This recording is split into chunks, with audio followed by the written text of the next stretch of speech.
హుజూర్నగర్ నియోజకవర్గంలో పులులే కాదు సింహాల్లాగా కొట్లాడుతూ ఉత్తమ్ కుమార్ దుర్మార్గాలను ఎదుర్కొంటూ నిలబడ్డ ప్రతి కార్యకర్తకి ప్రతి నాయకుడికి మీ అందరికీ నమస్కారం తెలియజేస్తూ ఈరోజు గతంలోనే కేసీఆర్ గారు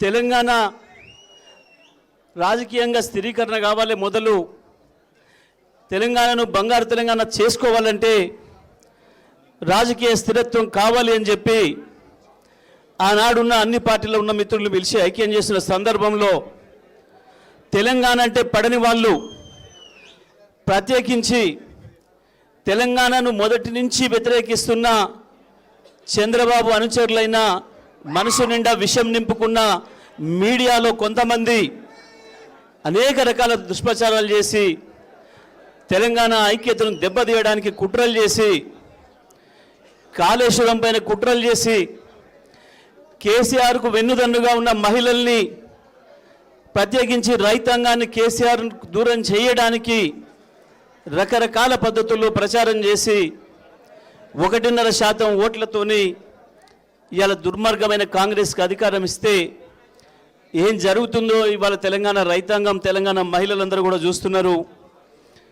నేను నిన్న పోయినా సూర్యాపేటలో కళ్యాణ లక్ష్మి షాదీ ముబారక్ ఇవ్వాలంటే దాదాపు 700 మందికి నిన్న ఒకటేసారి ఇచ్చినాం. వచ్చిన ప్రతి మహిళ అడుగుతున్నారు మా తులం బంగారం ఏది అని. మా తులం బంగారం ఏది, మొదలు మాకు తులం బంగారం ఇవ్వండి, కేసీఆర్ ఇచ్చిన 1,00,000 తప్ప మీరు ఇచ్చింది ఏంది అని కాంగ్రెస్ నాయకుల్ని ముఖం పట్టుకొని అడుగుతూ ఉన్నారు. రైతాంగం ఇవాళ మా కేసీఆర్ ఇచ్చిండు 73,000 కోట్లు కేసీఆర్ ఇచ్చిపోయిండు, మీ ముఖాలకు మీరు వచ్చి 2.5 ఏళ్ళైంది ఇప్పటికీ 7,500 కోట్లే చక్కగా ఇయ్యలేదు, మా పరిస్థితి ఏంది అని ఒకవైపు రైతాంగం అడుగుతున్నారు. కాంగ్రెస్ దుర్మార్గం వల్ల కాంగ్రెస్ నిర్లక్ష్యం వల్ల కేసీఆర్ గారు చట్టమే చేసి ఏకంగా ఆర్టీసీని ప్రభుత్వంలో కలుపుదామని చెప్తే కూడా మాకంటే ఎక్కువ మాట్లాడి మేము కూడా ఆర్టీసీ కుటుంబ సభ్యులమని చెప్పి మాట్లాడి ఇవాళ ఆర్టీసీ కుటుంబ సభ్యున్నే బలిగా ఉన్న దుర్మార్గపు కాంగ్రెస్ ప్రభుత్వాన్ని నిలదీయాలని చెప్పి ఒక దిక్కు ఎదురు చూస్తూ ఉన్నారు.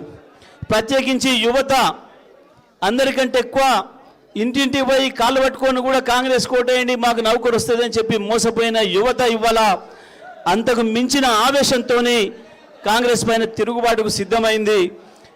ఇవాళ అన్ని విషయాలు కూడా పెద్దలు కేటీఆర్ గారు మన ముందు ఉంచుతారు.